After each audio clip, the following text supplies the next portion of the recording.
Welcome back. Now we turn our attention to inside the Capitol in Frankfort and inside your wallet.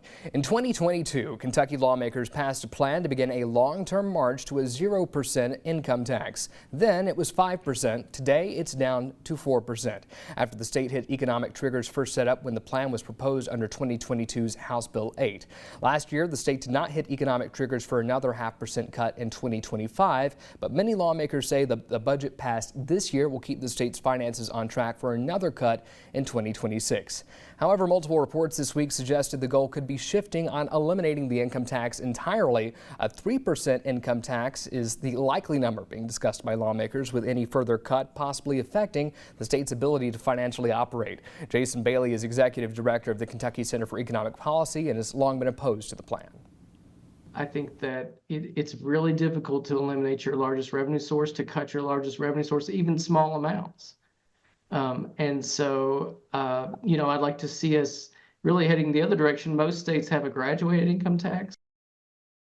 So we are happy to welcome House Minority Caucus Chair Cherlynn Stevenson of Lexington. The Democrat represents parts of Fayette and Scott counties in the 88th District, a seat that she has been in since 2019. Also joining us this week, Republican Senator Chris McDaniel, the chair of the Senate Appropriations and Revenue Committee, has represented part of Northern Kentucky's Kenton County since 2013. Thank you all both so much for joining me today. Y'all both have a lot of influence on how this is all crafted whenever it goes through session. So Senator McDaniel, I want to start with you. I know that budget adjusting measures start in the House, but tell me, just how hard is it to cut a revenue source like the income tax? Certainly, it's not easy at all. That's why you see a multi-step process for it to be able to be done, because not only is it not easy to do, it shouldn't be easy to do because it requires a lot of deliberation.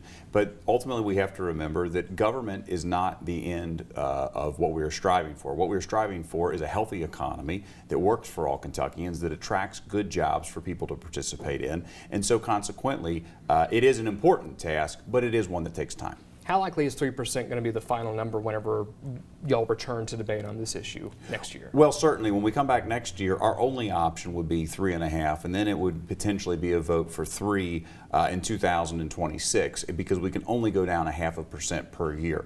Obviously, the further you go down, the more difficult it becomes to hit these triggers. And so the combination of growth and spending reduction have to be accelerated in order to hit those triggers. So it does become more difficult, but ultimately the law will remain that allows for the further reduction. Representative Stevenson, how do Democrats feel about it? Well, I think that what we believe is happening, as he says, it's difficult to go down.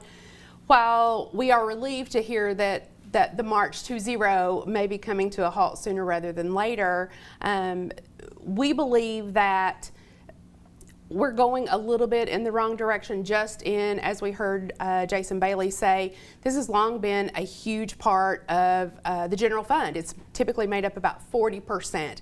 And as we are cutting, we're not backfilling any of that. So we're only backfilling about $1 for every 18 that we're cutting. And so what do we want to cut? Do we want 40% less to go to schools? Do we want 40% less to go to transportation? Water sources, emergency services, there are things that we could talk about all day long on cutting those. So I'm glad that we're putting the brakes on those. But again, without backfilling, I'm just worried that it's going to remain harder and harder and harder, especially though when we see there's a little bit of smoke and mirrors tricks going on with the budget. We're intentionally underfunding. We're not counting things that are in the rainy day fund so that we can intentionally hit those triggers. And so I think we're being just a little disingenuous. Is that a fair argument? It's completely unfair, Bodie. First of all, from the idea that we are actually going to have to cut things from the budget.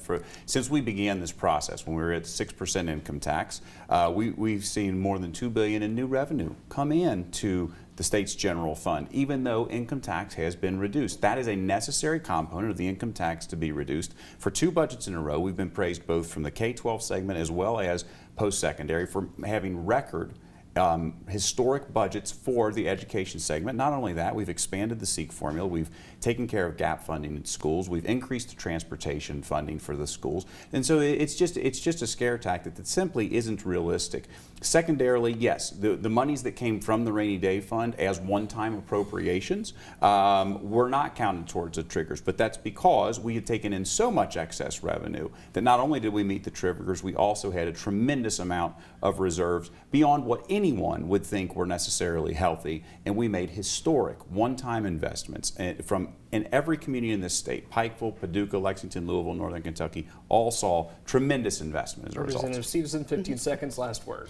Well, we don't, we aren't seeing historic funding. As far as the amount, yes, but because of the cuts that we experienced before 2008, when adjusted for inflation, we are still far behind 2008 levels. We are not funding transportation fully, and we are statutorily obligated to do that. So I believe that we could still do more. Well, we got more budget talk still ahead. How to spend $30 billion over the next 2 years. Up next, just how those decisions really get made.